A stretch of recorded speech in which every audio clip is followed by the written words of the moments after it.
What's up, everyone? It's J and J with Justin and Jordan. What we got today, Justin? So today we'll be reacting to game one of every playoff series, and we'll be starting with the Eastern Conference. We'll be doing the 1 through 8 matchup first. So what did you think mainly was the most important about this Bucks-Miami series? I mean, so far I think there's two glaring issues already. The two injuries, Giannis fell on his back really bad. Tyler Herro just broke his hand. Still made a three after it, but he broke his hand. We got no clue how long Giannis is out. Tyler Herro is going to be out for the series. So how do you think that's going to change the whole dynamic of the series? Yeah, it's tough that the Bucks had to go through that, and I hope Tyler Herro gets better. It sucks having the season that they had, and they started seeing some light, and that happened. But the Heat still got away with the win. Jimmy Butler doing what he does in the playoffs. He got whatever he wanted, no matter who the Bucks threw at him. Jay Crowder could not stop him. Joe Ingles couldn't stop him. The Bucks really have no answer for Jimmy Butler. And I think there was today. That game, Bam also had a better game. The last two outings, Bam offensively, he left more to be desired. I felt like today's game, he gave us the whole package. He finished with 22 points, 9 rebounds, and 7 assists. I feel like he really made Brook Lopez uncomfortable, because Brook Lopez, as of recent, he's been really, really good. But this is a big win for the Heat, and I know Giannis will be back for game 2. But the Bucks really gotta answer him. I know Middleton had a good game, but it's not enough without phenomenal Giannis. Game. Yeah. Let's put it at that. Not just good, phenomenal. So you already have confirmation that Giannis is gonna be back for game 2. Yeah, there was a Bleacher Report I seen. Or say he could. They're optimistic that he could play for game 2. So yeah, that's kind of my thing. I didn't know how long he was gonna be out. I think even missing game 2 would be a really bad look for the Bucks. The Bucks this season have been, a pretty decent team without Giannis Antetokounmpo, but of course, when you're losing the best player in basketball, in my opinion, it's gonna switch up the whole series. No matter how great Chris Middleton plays, 33 points on 60% shooting, classic Chris Middleton game right there in the playoffs.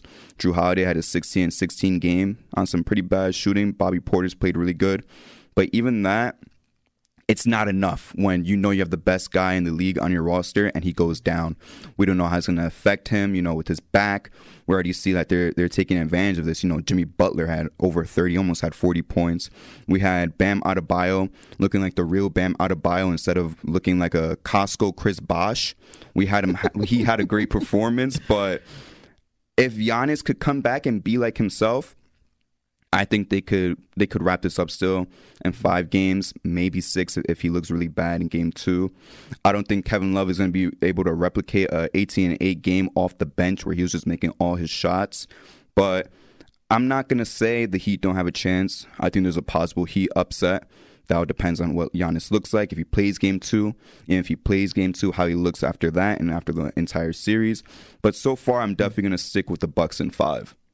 Yeah, I'm sticking with the Bucks. The Bucks need Giannis to come back, because as good as Middleton is, I don't think he could match Jimmy Butler's production in a series without Giannis. That's going to be really tough to do. But if Giannis comes back, like we know he's capable of playing, I'm confident that the Bucks could just pull this one out. Yeah, Chris Middleton, as great as he is in the playoffs, as efficient as he is, I mean, the guy looks like prime Kobe sometimes when he's out there just making mid-range after mid-range after mid-range. Sometimes it's not enough. Like the whole team played pretty damn good. As I said, Jrue, Chris Middleton, Bobby Portis all came out to play, but you're not going to be able to win without Giannis. And right now, from what you just told me with his injury update, there's a lot of optimistic belief that he's going to come back for game 2. I think they're going to be able to wrap it. I understand playoff Jimmy is a whole nother animal. He looks damn near unstoppable sometimes. But when Giannis comes back, I don't think they have anything to throw at him. I don't think, Bam Adebayo is going to be able to stop him. Yeah. And now we can move on to the first game of the Boston Celtics and Atlanta Hawks. The Boston Celtics won this game 112-99. And this game was just a smackdown just off the rip. And I'm not going to lie, I didn't watch this whole game. I was getting a cut at the start of this game. And I thought at first, okay, the Hawks, they could kind of make it interesting. But after that first quarter, I was just like, bro. I, the Celtics put up 29 points in the first quarter to Atlanta's 19. And Jaylen Brown was just, he couldn't be stopped. I know how you feel about Jaylen Brown. I love Jaylen Brown. But yeah, and Trae Young, he couldn't do anything in this game. 5 for 18, 16 points. He left a lot on the table.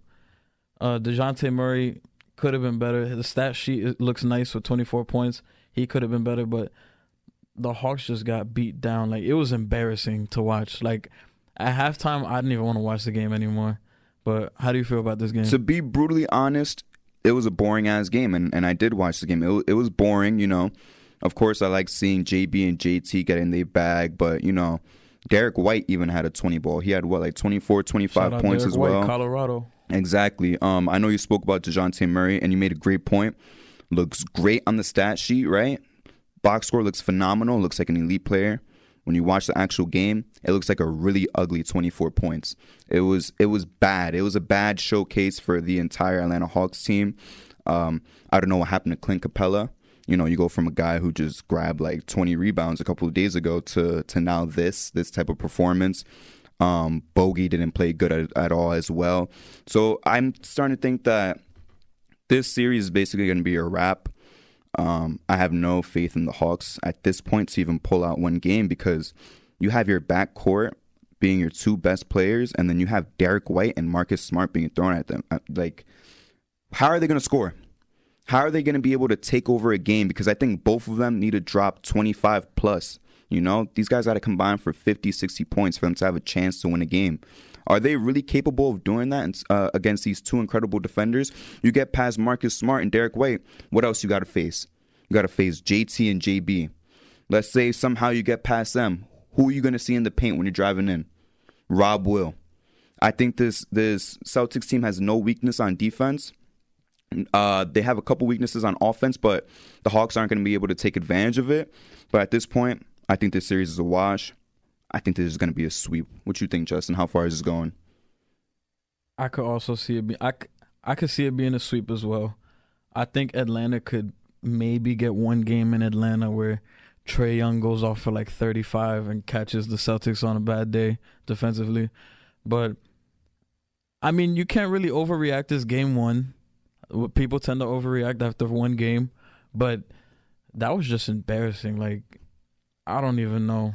I think the Hawks could get one, but that's it. That's really it. Trae Young just has to be better. I'm not really a plus minus guy, but he's minus 14, 5 turnovers. You just have to be better. And I don't know. I'm not really confident in them going forward. He played like shit, you know? Like, we don't got to be nice. He played like, you know, pure shit. This is a guy who's supposed to be like a 30-10 guy for your team, and you're laughing, but he really did play terrible, you know? Plus, minus, eye test, whatever you want to use, field goal percentage, true shooting, don't matter. Traditional stats, advanced stats, eye test, it don't matter. He played horrible. I don't think he did anything good on the floor. And when you're one of the worst defenders in the league, you got to make up for that on offense. I think at the start of the season that this team was very overhyped. I had no faith in the Hawks. You know, people said Hawks are going to be contenders. But look at where they're at now. These guys right now just got cooked by real contenders. The guys who made the finals last year. But that's all I'm going to say about the Hawks because I don't think they even deserve that much time until they prove something. They have to prove something to me either in Game 2 or Game 3. Do not let the Celtics take a 3-0 lead because it's going to be a sweep. These guys swept Kevin Durant and Kyrie Irving. There's nothing that the Hawks have done to show me that they can avoid the same fate that two of the best players in the league did. And I'm not going to lie, if they get swept like bad, like they don't even come close, I think the front office is going to start looking at Trae Young like, yo, come on, bro. Yeah, like you might have to press the reset button. I'm just keeping it real. I don't think they've been holding him accountable. I think he kind of just does whatever he wants. But I feel like if they get beat down and like swept, not even close, because at least that Celtics Nets, it was a sweep, but every game was type close. It was by like a basket sometimes. Yeah, but if they get swept bad, I feel like the front office is going to look at Trae Young like, come on, bro. Because you have a point, because, you know, they've babied him. They fired coaches that weren't to his liking. Yeah. You got Quinn in there now, and it's like I want to give Quinn a whole year. I'm not gonna lie, even if they get swept, give this core one more year with Quinn under the helm right now, and then you could evaluate like, is Trae Young our guy? Mm-hmm. Is this our backcourt of the future? You know, do we want to run like with DeAndre Hunter, who was also another guy who really underperformed? Yeah. So it's like, give them one more year. You know, they're gonna get swept, whatever. They're gonna get beat down. They were overhyped at the start of the season, but give them one more chance. You know. Yeah. Now moving on to the next series, obviously the 3 seed and the 6 seed. We got Philly versus the Nets, and another game that was a little bit underwhelming, you know? Like, I'm just going to start off from the top. When Tobias Harris is having a good game, that game is basically over. You cannot let Tobias Harris be one of the reasons that your team loses, you know? Yeah. Like, it's funny, but, like, there's no reason that he should be the guy that's taking you out. You know, James Harden did not shoot as well. I think he needs to keep shooting, though, to be honest.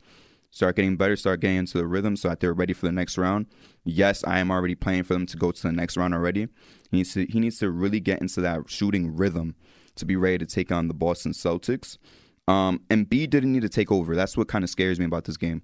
Embiid didn't have to take over, and they washed the Nets.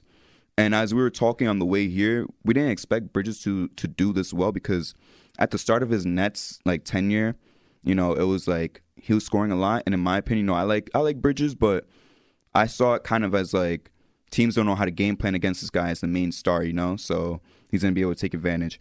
Now, like, Philly has the data to say, hey, like, this is how we're gonna game plan around him, and he still dropped 30. I think he had a phenomenal game. Didn't really have too much help, but this just seems like another series that's a wash. I think this is gonna end in a sweep. I mean, I don't think the Nets should even have been here, you know, because they got to this point to make it to the playoffs because of, you know, KD and Kyrie's play. Yeah. That's the whole reason why they have a majority of their wins. But maybe next year they might be able to do something. I mean, Dinwiddie, after his beef with Kuzma, he played terrible, bro. Yeah. After you know, the beef that they started, he had to like come out and do something. And now, you know, he's gonna be bitched by Kuzma if he plays bad this entire series, which would be embarrassing. So that's how I feel. I think there's another sweep. Maybe Bridges could really like come out again and maybe drop a 40 ball to steal a game. But at this point, I don't really see it going to 5. I'm going to take a sweep for Philly. Yeah, you basically said everything perfectly. I feel like the scary thing is Philly, they didn't really play their best game, and they still won comfortably. Like, James Harden had a he had a decent game for his standards. Joel Embiid didn't really have to go crazy, and he still gets his points because he gets to the free throw line so easily. Tobias Harris had a crazy game. Yeah, like you said, if that happens, you kind of should just wrap it up.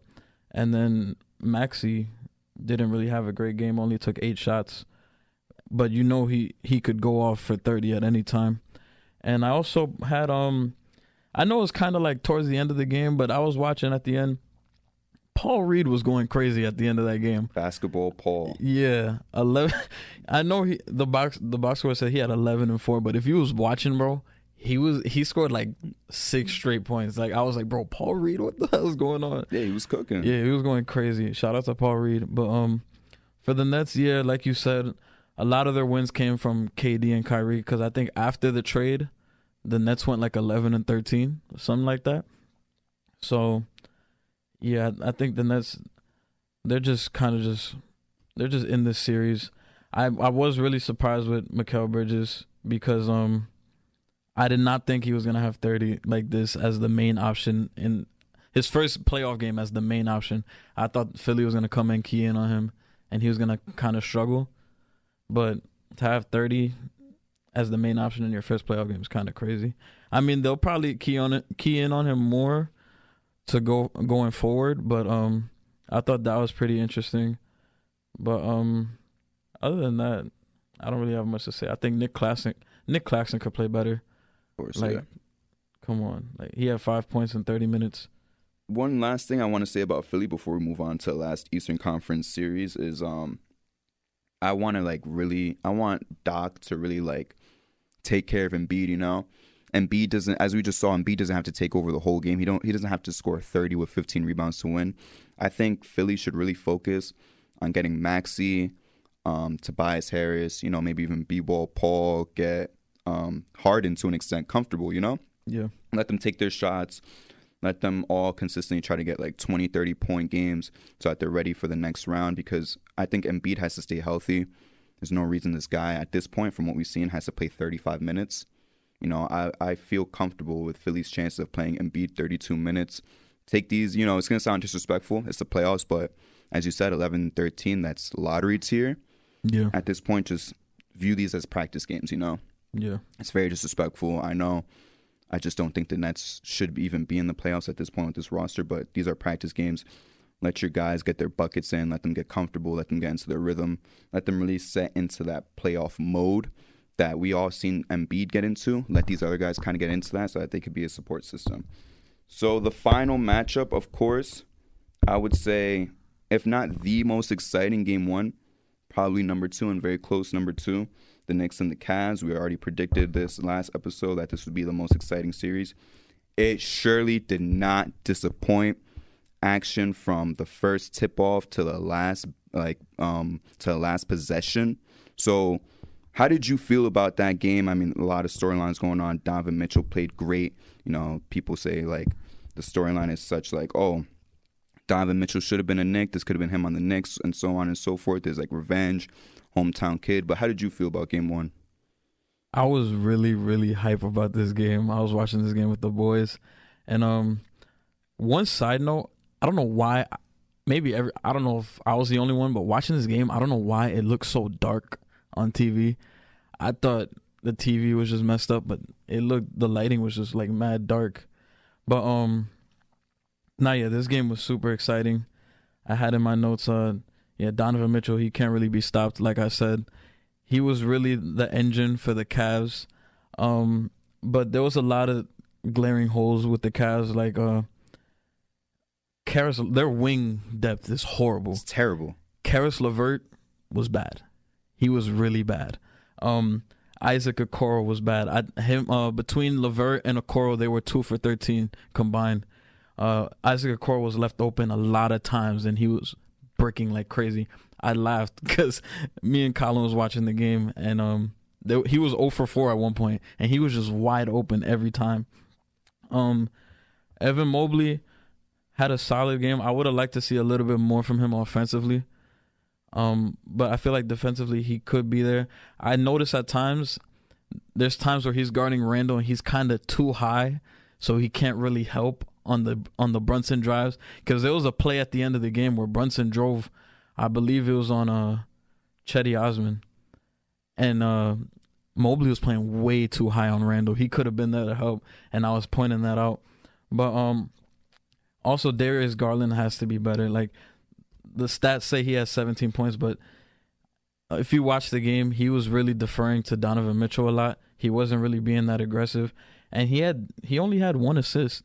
This is a guy in the regular season, he averages like 8 assists a game. So he has to be a little bit better, because I feel like if Garland and Mitchell are going off together, that's going to be tough to stop, especially if he's orchestrating the offense like I know he could. He could really do something. And on the Knicks side of things, Randall had a really good first half. The questions about the ankle, I felt like, was out the way. He was playing really good. Brunson got into early foul trouble. He had 3 in the first half, only had 6 points. Went crazy in that third quarter. Went really crazy. Had me excited. And also Josh Hart. Josh Hart did some things in this game, man. I was really happy. I'm so happy we got him. I was telling people when we traded for him, I'm like, bro, this is a good pickup. And people are like, bro, what are you talking about? And this game shows you. He hit that big 3 at the end of the game. I was like, that takes some guts to do. RJ Barrett has to be better, because he was horrible this game. And I took his under. His under. I think his set was at like 17.5 for points. I hammered the under, man. I don't know. RJ, you have to be better, bro. Man, I'm rooting for you. I'm not gonna switch sides like other Knicks fans, but like, you have to be better, man. You were the number 3 pick, bro. You have to be better. And it also, I'm also kind of like excited too because like we out rebounded the hell out of the Cavs, and the Cavs got 2 7-footers, and we didn't have good games from Q Grimes and IQ, which gives me hope going into the rest of the series because I know they're due for good games. But yeah, this was a really good win for the Knicks, man. We went to Cleveland and stole one. I think this was really good for us. Yeah, so like just you said a lot that even I agree with, you know, like, and one thing I want to touch on is like you said they have 2 7-footers, but you know, pause, but you know, it's not the size that matters sometimes, you know.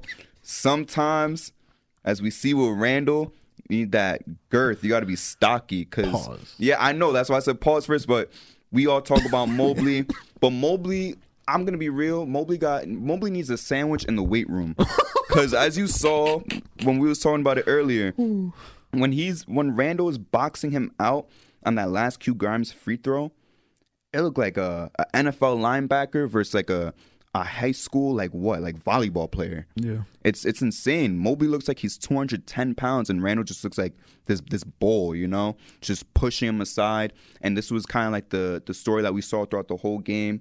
The Knicks had 51 rebounds versus the Cavs 38, 17 offensive boards versus 11. I want to give a shout out not just to Randall for offensive boards, but you know, iHeart got a really clutch offensive board for us. Shout out iHeart. Mitchell Robinson got a lot of boards for us.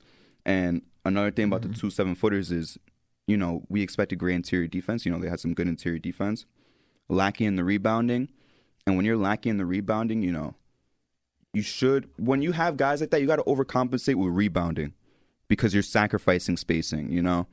And spacing is obviously a problem for the Cavs right now when you're playing Jarrett Allen and Mobley, because it's like your wing, as you said, is playing like garbage, you know? Yeah. Shetty Osman's the best small forward for them in that game, which should not be happening, you know? And I'm going to take someone else's take that I saw on one of these podcasts I really enjoy listening to. If you could put together Okoro and LeVert, they would have the dream wing that they want. But you can't do that, and it sucks when, you know, Okoro's kind of getting burned on defense and LeVert is not providing the offense. So it's like, what do you have these guys for? Getting playoff minutes, you know? Yeah. As you said, Brunson had a lot of foul trouble in the first half. I was getting worried. I thought the Knicks were going to lose this game because it was like 40-27 when he went out. Diminished that lead immediately right when he had to sit out because he got all those fouls. And as we've seen in the regular season, when Brunson isn't playing, I'm gonna call Randall a bull again, because it's like when Brunson's there, it's like he's reining in that bull. But when he's not orchestrating that offense, Randall feels like, all right, this is my time. This is my time to get my shit in, you know. And I feel like RJ is the same thing, but not as much as Randall. It's like this is time to get my shit in. That just hurts the team. Josh Hart, as you said, phenomenal pickup. Really proved in the playoffs. I knew he could do it in the playoffs, but I didn't think he was going to be this good. Second best Knicks player in my opinion so far in game 1. I hope he's able to replicate that for a couple of games. I know we said Q Grimes and Quickly weren't too hot. That's fine. I think Quickly's going to have a good game eventually. Maybe he'll be able to close the game. But I do want to touch on RJ. I think a lot of Knicks fans are really tough on him, talking about, oh, we should trade RJ as soon as possible, blah, blah, blah. You know, his offense was terrible. He had a late game turnover that could have cooked us. But I don't want to punish him like a lot of these other fans saying, let's just send him away. I just don't think that he should be babied either. Like a lot of people are saying, you know, but at least the defense was good. I don't think his defense is good enough for him to close games. When the Knicks have to close games, unless RJ is bringing a lot of offensive production, I want Brunson, I want Grimes, I want Hart, I want Randall, and I want either Mitchell Robinson or iHeart. I don't want to see RJ closing. RJ's too slow. He's not built to close. Now, we've seen in a lot of games after the trade deadline, especially during our win streak, we're winning a lot of those games because he was sitting at the end of the game, you know? And another thing, too, RJ likes to get a lot of his points in transition, but in the playoffs, the game slows down and it becomes more of a half-court game. And his game, he doesn't really have a half-court game. So he's kind of just like, he'll be out of rhythm in a half-court setting. Like sometimes he'll settle for that mid-range pull-up, but he doesn't really hit those often. He's mostly in transition. He gets his buckets. So once the game slows down, it's kind of harder for him. And also, too, he might go 3-4 trips down, and he might not even touch the ball. So for him, it's tough, but you just got to adjust to that. Yeah, like I'm not a really big bag guy. You know, a lot of people care about, you know, what type of Duffy all these players have. But when it comes to RJ in the playoffs, like you're right, he doesn't have moves, you know? He's a big transition guy. When it slows down, he's not going to be scoring that 20, 25, 30 points, you know? We're going to need him to make some three-pointers, which isn't his main game. Yeah, he could do it, but he's not consistent. He's not a sniper. That's not the type of guy that we want, which is why I'd rather opt to have Q Grimes and Hart in the game to close out. And one more thing I wanted to say. There's no reason that Cedi Osman should be guarding Jalen Brunson. Exactly. I agree. I don't know what JB Bickerstaff was thinking, bro. I don't know what that was. I even said it when I was watching the game. I'm like, bro, I know it's crazy, but I'd rather have Mobley guarding him. I agree with you. Because I'm like, no sense. Even though Brunson got the quick advantage, I'm like, bro, Mobley's just mad long pause that he could just, bro, he would just be everywhere and just bother him. I'm like, Joe, Cedi Osman's gonna get cooked, bro. But I just wanted to point that out. Yeah, I agree. But I also want to pose one more question before we move to the West. Like, yeah, we saw that Mitchell at 38 points, pretty damn efficient too. While we're at it, and he was taking over entire stretches of the game. Like, from what we're seeing now with this Cavs roster, I think like the wing depth is like really gonna kill them from being contenders. How far can Mitchell really carry these guys in the playoffs? Because a lot of the narratives were, if Donovan Mitchell goes off, the Knicks have no chance. I know we might sound biased because we're Knicks fans, but it's like, how many games can he really steal if he's playing like this? Because he just lost, scoring 38 points. Is he going to need to score 45 every single game for these guys to have a chance? I think the bright side about the Knicks is Mitchell had this crazy game and we were still able to pull it off. I feel like the key for the Cavs is just like the other guys stepping up. Like, if the Cavs want to win, Garland has to play like I know he's capable of playing, and we have to get just a little bit more from Mobley. It's really the other guys that just have to step up more, because this game just felt, the Cavs just felt too Donovan Mitchell reliant. I know Jared Allen had 14, but a lot of those were either, it came off of Donovan Mitchell drives and then he just dished it out to him last minute, or they were like putbacks. So it was just the Donovan Mitchell show the whole time. The Cavs as a group, they just have to come together and just play better together. That's the way they're gonna win this series. If they all just play, they just go crazy together. Yeah, I definitely have to agree with you. I think we're definitely gonna need to see Darius Garland be the all-star that he is, and I'm not gonna be as hyperbolic as some Knicks fans. I still think this is still going to 7 games. I think Donovan Mitchell by himself could still win you some games as well. It's possible, if he scores, like 45 points instead of 38, this is still a win, It's like a one-possession win, and he's capable of scoring that 45, If Donovan Mitchell scores 40, Darius Garland gets like 22, they can win these games, but either Donovan Mitchell's going to have to play a little bit better, which sounds insane to say because he played like a superstar. Either that is going to have to happen for them to win, or Garland steps up and Mitchell stays at this pace. Mitchell cannot play one step worse than he did, 2 nights ago. Yeah. Because they're not going to win. So he has to stay at that superstar level, and Darius Garland has to step up. Maybe Mobley has to step up, but I think Darius Garland has more of a responsibility to step up as that all-star guard than Mobley does. So moving on to the West, starting with the 1 through 8, we have the Nuggets versus the T-Wolves. In my honest opinion, again, 1 and 8 matchups can be fun sometimes. I think this is one of a more boring one. I mean, the T-Wolves got cooked even without Jokic having to really try like that. He didn't even score 15 points. The man fouled out, Justin, did he even play like 32 minutes? Did he hit 30? He played 28 minutes. So he didn't even play 30 minutes. I thought he at least played 30. And these guys still cooked the T-Wolves. Cat didn't play too hot. Of course, we saw Ant-Man didn't really play too good. Kyle Anderson was getting frustrated. Picked a fight with Christian Braun. I don't even have that much to say, to be honest, because I think this is another series, as we said last episode, that wasn't going to be like too interesting if it did happen.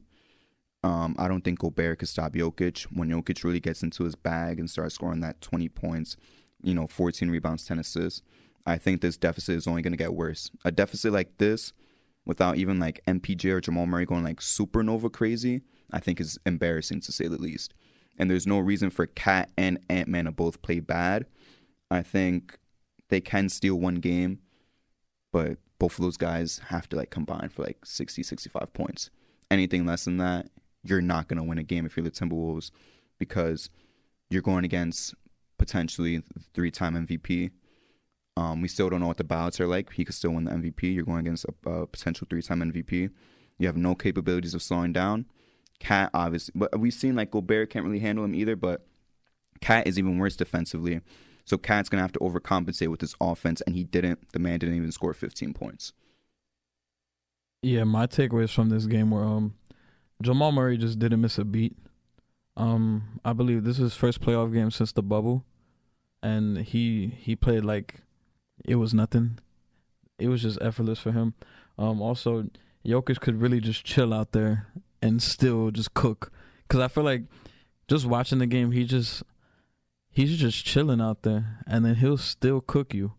And it's just crazy to see. Like, he doesn't really have, like, that's the one thing I really admire about his game. Like, I feel like he's just, like, going through the motions, but he could still just control the whole game. And, yeah, like you said, Cat has to be better, man. He was 5 for 15, 1 for 7 from 3. Like I said in the last episode, I know the matchup with him and Aaron Gordon was going to be a little bit tough for him because Aaron Gordon is a physical player, and Karl Towns has been getting into a lot of foul trouble. And Ant-Man has to be better too. The last couple games weren't that hot for him.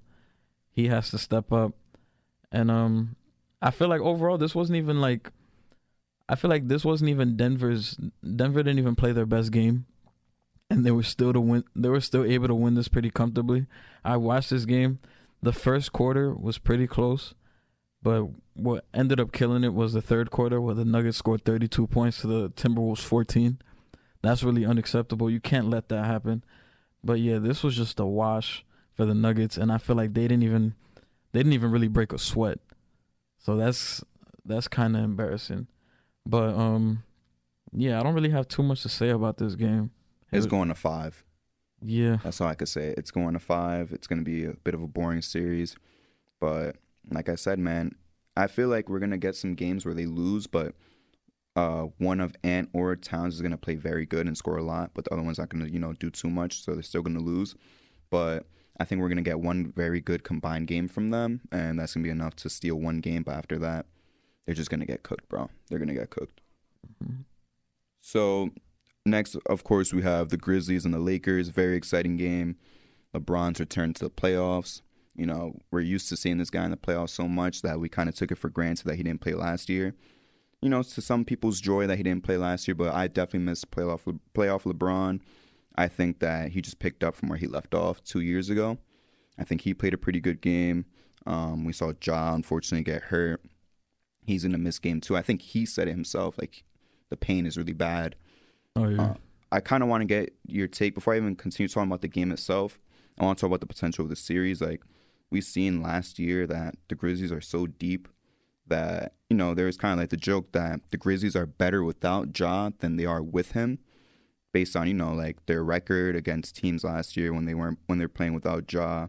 Like, they were like on pace to win, like, no joke, like 70 wins without Ja.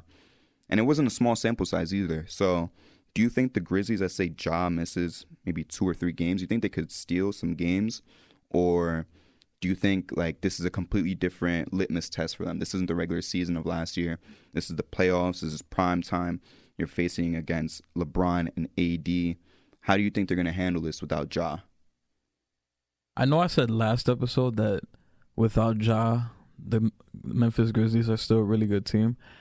But I feel like after this game, it's going to be really tough for them to try to pull this series out.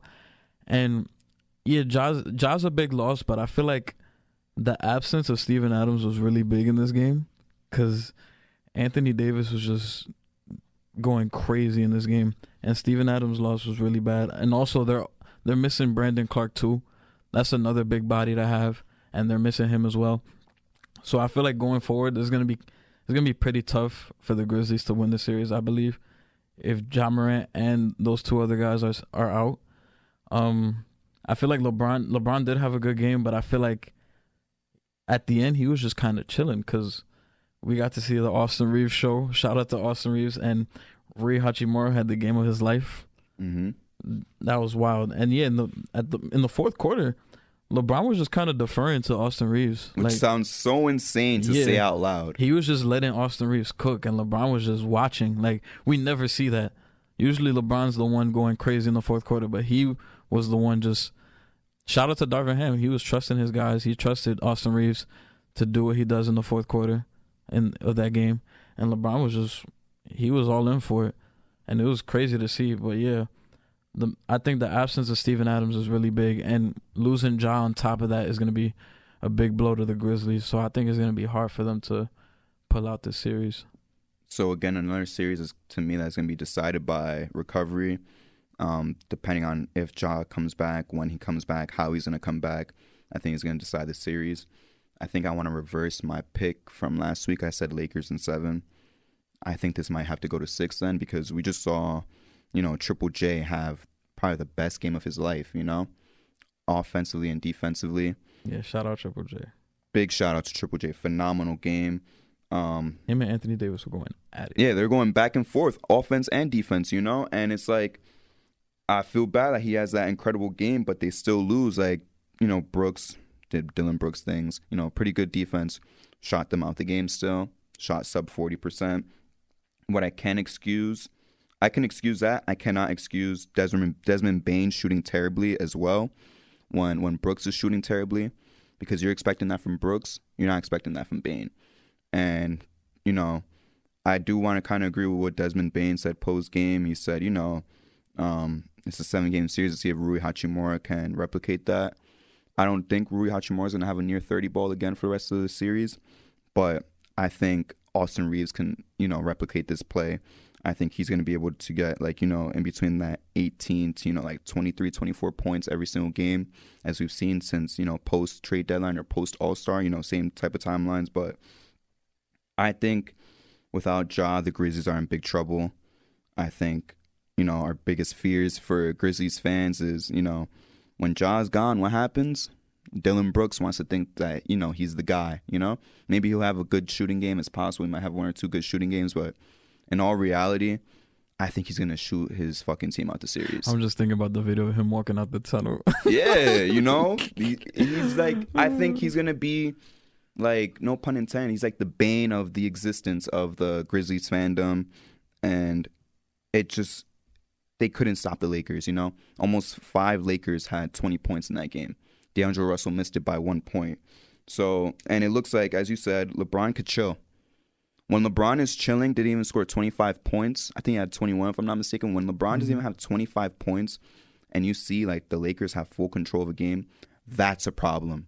Because when he wants to turn it on at the snap of a finger, this game could get embarrassing, It could get very embarrassing. It could turn into a blowout. If LeBron decides, hey, I did this last game. I barely scored 20 points. I feel like I want to score 35 now, while having my guys play pretty good as well, like Reeves, D'Lo, and AD. I think this series is going to turn really ugly for Memphis. Yeah, and I think I might have to change my pick too, because last episode I had Grizzlies in 6, I believe.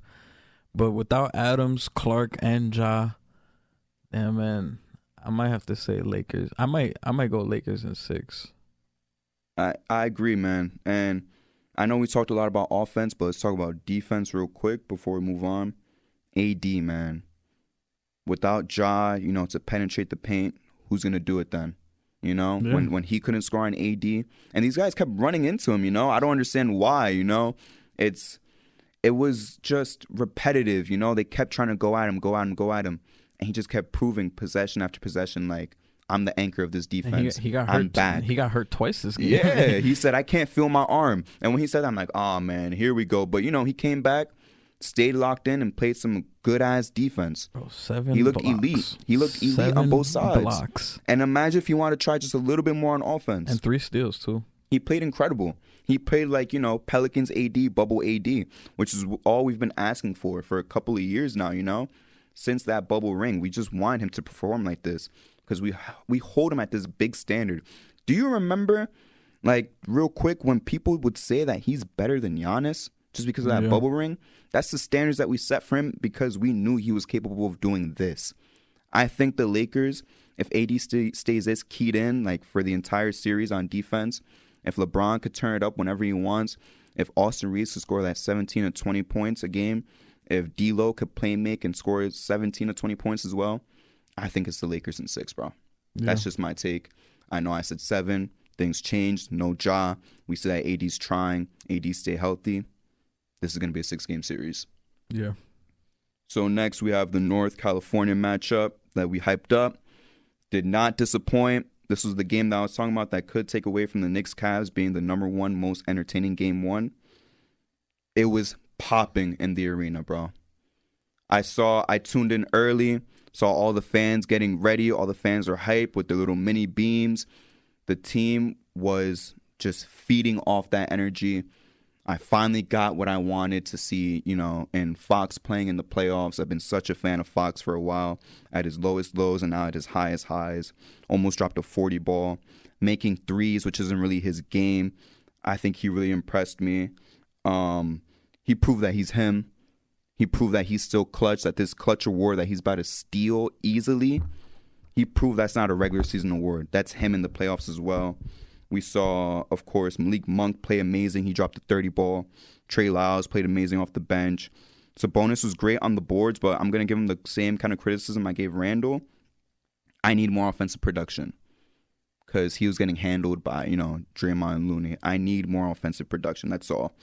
I don't think they should rely on Malik Monk to score 30 for the rest of the series. I think him and Kevin Huerter kind of have to split that 30 between them two because Kevin Huerter shot terribly. He shot, 3 for 12, I believe. And I still think the series is going to go deep. I think it's still going to be Kings in 7. I don't think Steph and Clay are going to shoot this poorly. I think Draymond played his role pretty well. Jordan Poole played decently. But I think they're going to make some adjustments. I think the Splash Bros are going to shoot better after this game.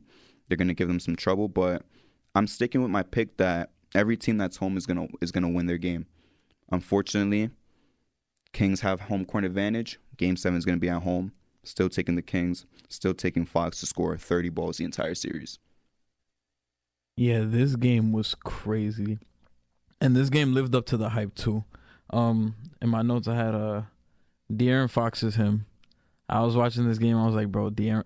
And it's kind of crazy, too, that I kind of forget that this is his first playoff game. And he just came out like it was nothing. 38 points in his first playoff.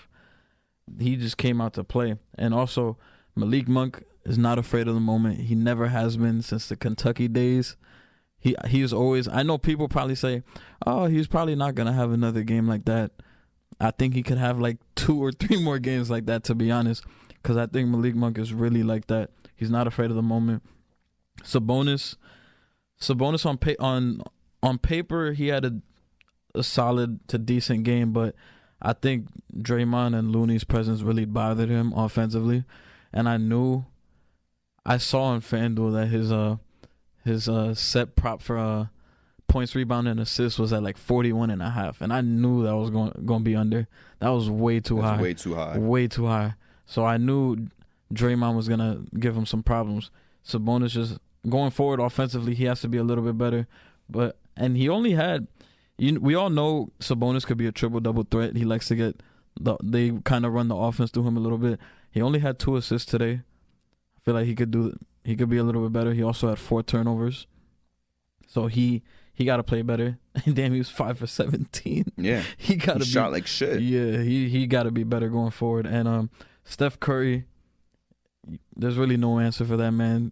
De'Aaron Fox, credit to him. He was really on him like crazy, fighting through screens, staying with him. And he had that quote about Dele almost dying when he was guarding Curry in the finals. Yeah, Curry's going to get his every game. I know Clay had a subpar shooting game, but he'll be better. I thought Wiggins in his minutes was really good. I know he missed a lot of games due to his personal reasons, but in this game I felt like his presence was really felt. I think he had like 6 points in the first quarter real quick, and then he had a crazy block, and I was like, oh yeah, that boy is here to play. But yeah, this series is it's really gonna live up to the hype. I think I still got the Kings, even though the Warriors are the veteran team, and I could easily see them winning the series. But I have faith in the Kings, man. You got their second best player didn't even play a good game, and they still ended up winning this game. But yeah, shout out Trey Lyles too. But yeah, I think I still got the Kings in 7. This series is gonna go down to the wire. But yeah, that's really all I have to say about that series, about that game. Yeah, I think, De'Aaron Fox is gonna, after this series, definitely gonna go down. If not already, just for getting them to the playoffs, he's gonna go down as a Sacramento King legend. He doesn't have to play another game, after this season, and he's gonna be certified as a Sacramento King legend.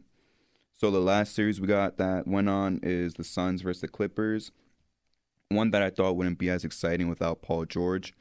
And, speaking of guys who just picked it off from where they left it off in the playoffs, as we said with LeBron, Kawhi did that times 10. Playoff Kawhi is back. He had an efficient 38 points on over 50% shooting. Kevin Durant versus Kawhi definitely did not disappoint. I kind of do want to talk about, I know we're talking about a lot of the positives. Torrey Craig played a good game. But I want to look at some of the negatives real quick. I think the point guard battle was terrible. It was ugly. CP3, I expected to be way better than Westbrook. I expect this from Westbrook. But CP3 was missing some bunnies, bro. Right in front of the basket, he was missing a lot of shots. Sometimes they were only like lightly contested. He was missing a lot of those easy shots right in front of the basket. And you could definitely tell that he's aging. He's definitely getting really old when he's missing those easy bunnies right there.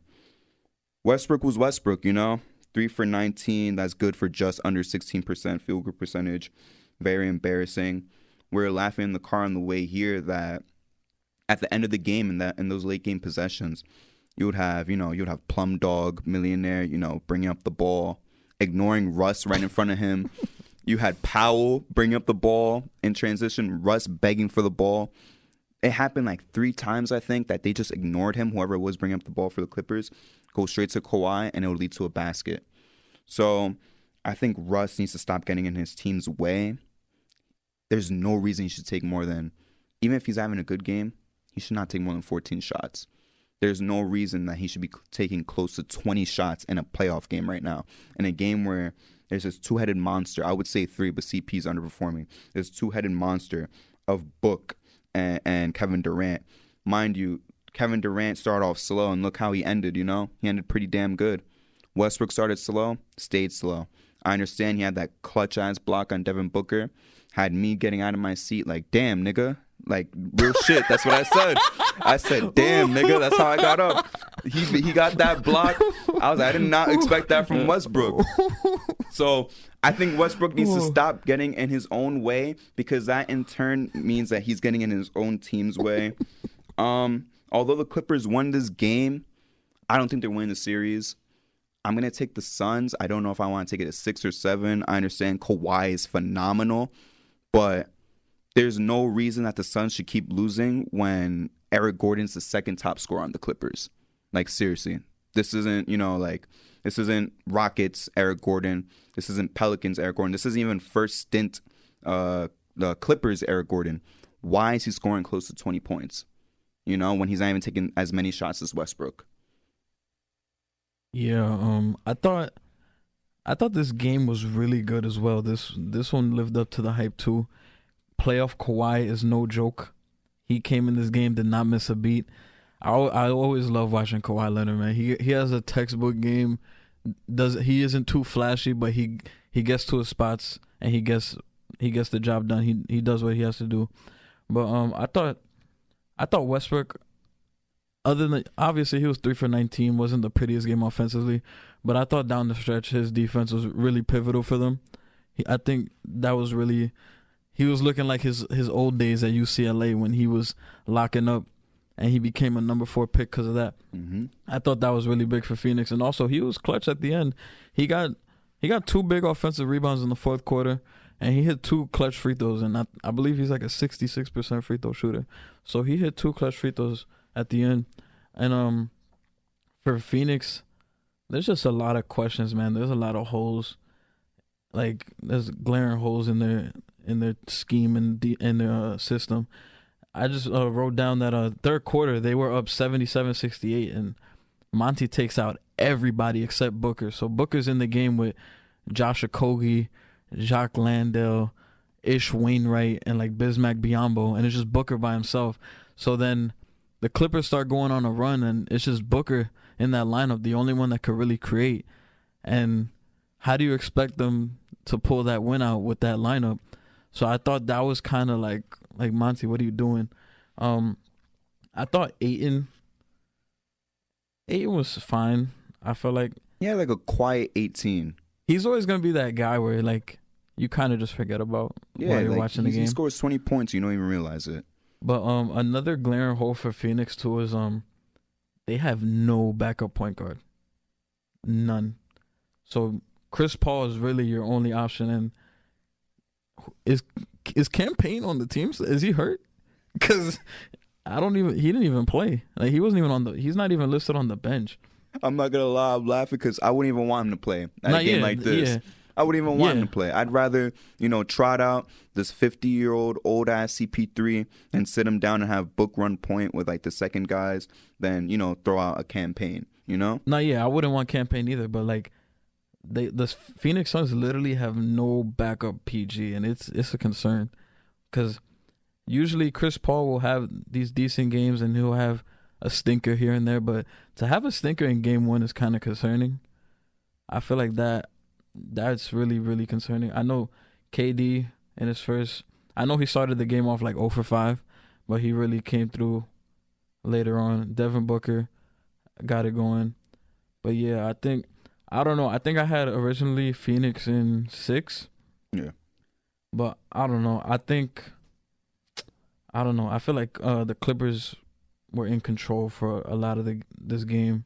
And I don't want to bring it into like a continuity thing, because I feel like both teams are still getting used to playing with each other. Like KD going to the team midseason, and then the Clippers adding Eric Gordon and Russ midseason. So you can't really say it's a continuity thing, but I feel like Ty Lue he looks comfortable in this matchup. So I feel like, and Kawhi, I feel like nothing is gonna face Kawhi.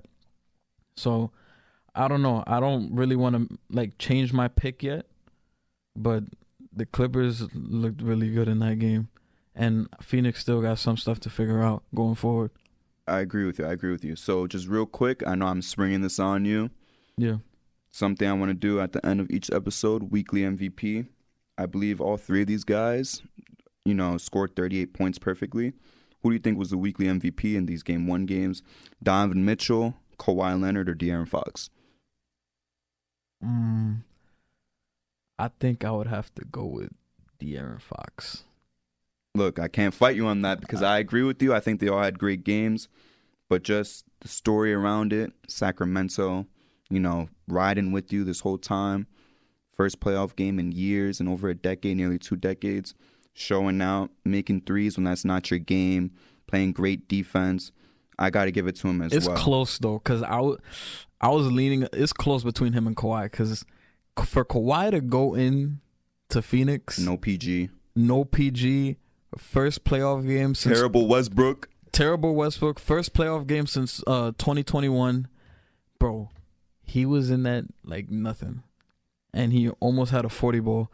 So I think it's close. I mean, Donovan Mitchell's out the question because they lost. Yeah, but he did have a great game. But I don't know. I would lean towards De'Aaron Fox only because it's his first playoff game, and you're going up against the defending champs, and you give them 38 like it's nothing. And he was good defensively too. He had the all around game. So it's close between Kawhi and De'Aaron Fox, but I would give the slight edge to De'Aaron Fox.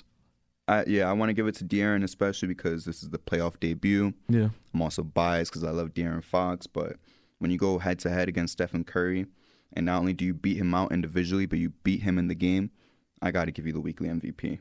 Yeah. But well, guys, that wraps it up for J&J for the day. We will see you guys next time for episode 3. And before we go, I just want to shout out our Twitter. And I hope if you guys are on Twitter, give us a follow. Our Twitter is at the JJ Podcast FM. we'd really appreciate if you guys follow us on Twitter. And thank you for listening to this episode, and we'll see you next time. Peace.